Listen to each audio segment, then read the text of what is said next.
When do Republicans do you think? I mean, a rhetorical question. The answer, we don't know. When do you think they'll wake up? What low is too low?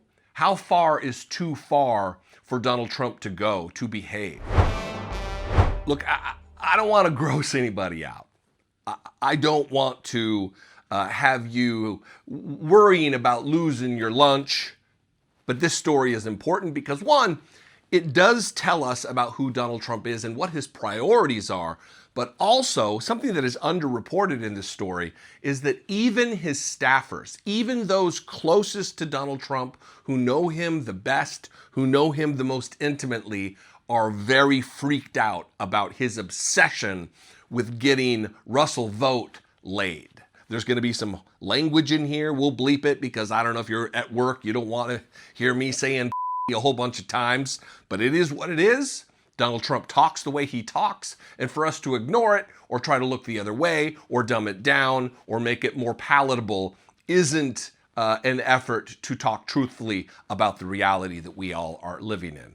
Listen to this headline from the New Republic.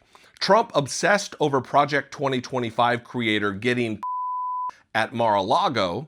Donald Trump spoke about it to Russell Vought so much that it weirded out some of the president's advisors. Now, I don't know how much you know about Russell Vought, but he is a self-proclaimed mighty, righteous man of God, an evangelical stalwart who talks about family values, who certainly in his philosophies of religion and his belief in what the Bible teaches him, that premarital sex is a sin.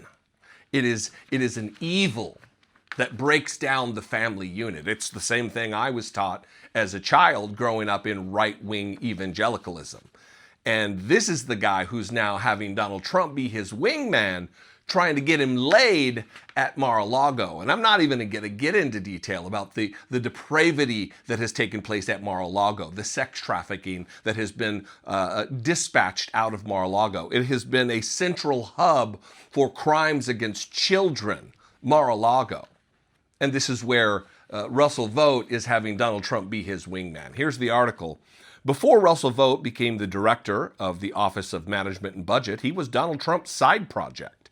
In the background of Trump's 2024 presidential campaign, the Republican presidential candidate and the Project 2025 architect shared regular calls, though the topic wasn't always politics. Instead, Trump was fixated on getting the recently divorced Vought laid. Reported Zeteo's Swin Suebsaeng, I'm probably mispronouncing that, and I apologize if I am, Swin, reported on Tuesday. Vaught's ex-wife, Mary Vought, of the Heritage Foundation, of course, these birds of a fascist feather flock together. Vaught's ex-wife, I don't know if I've been calling him Vought. If I have, it's only because of the fascist superhero, the evil superhero show on Amazon, The Boys, where the evil company is called Vought. So it's difficult to keep them straight. Vought. Vaught's ex-wife, Mary Vought, of the Heritage Foundation. Again, fascist birds of a feather apparently continue to flock together. Of the Heritage Foundation had left him in 2023. Trump, in turn, appointed himself as Vaught's wingman.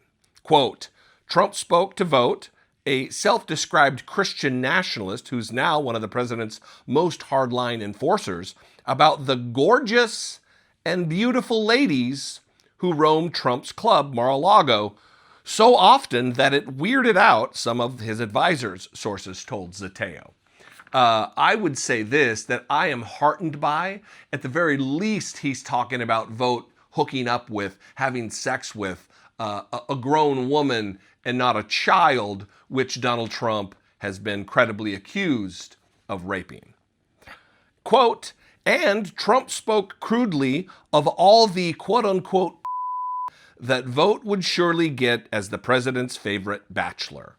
The report is a crass and unsurprising illustration of the president, who famously boasted on a hot mic that he grabs women quote-unquote, by the before millions of Americans voted him into the nation's highest and most powerful political office for the first time.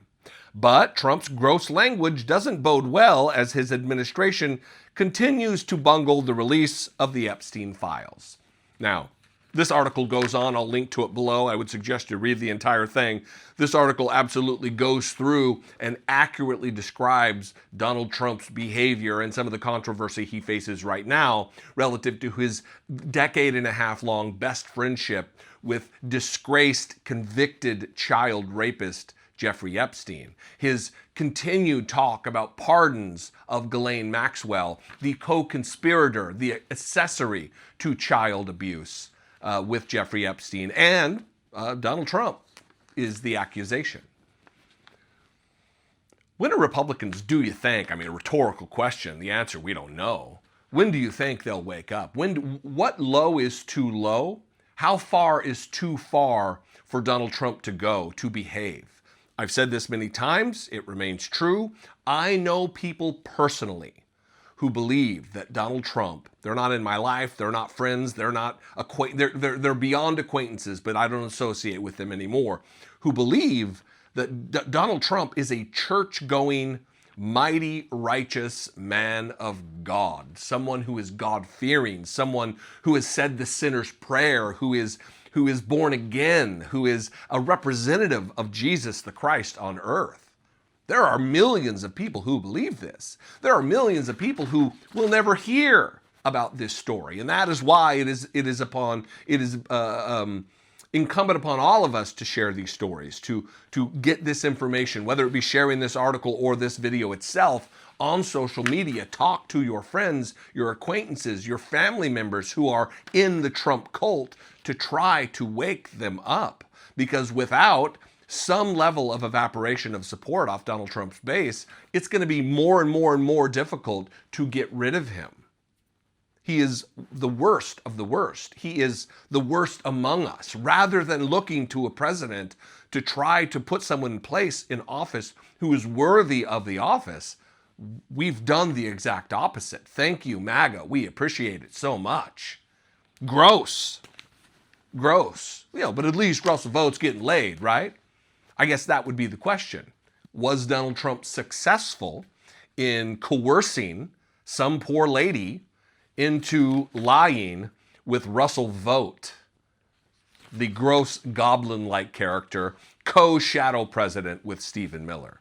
What do you think? I invite you to this conversation. We can have it in the comments below the video, wherever you're watching it, whether that be Facebook or YouTube. If you're on Facebook, like and follow the Dollemore Daily there. You can also subscribe to YouTube. Both of those are free to do, and they really do help a lot in the decisions of the algorithm to share this content with new, sometimes unsuspecting people who will stumble upon the truth. You can also call, leave me a voicemail, get your voice on the record there, 714-576-4054.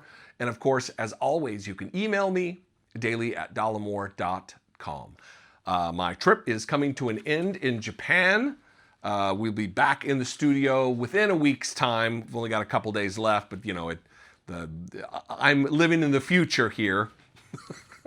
Many hours ahead. I'm a full 13 hours ahead of Washington, D.C. time. So I think that's right. Anyway, I love and appreciate you very much. I'll see you next time. Be genuine and take care of one another.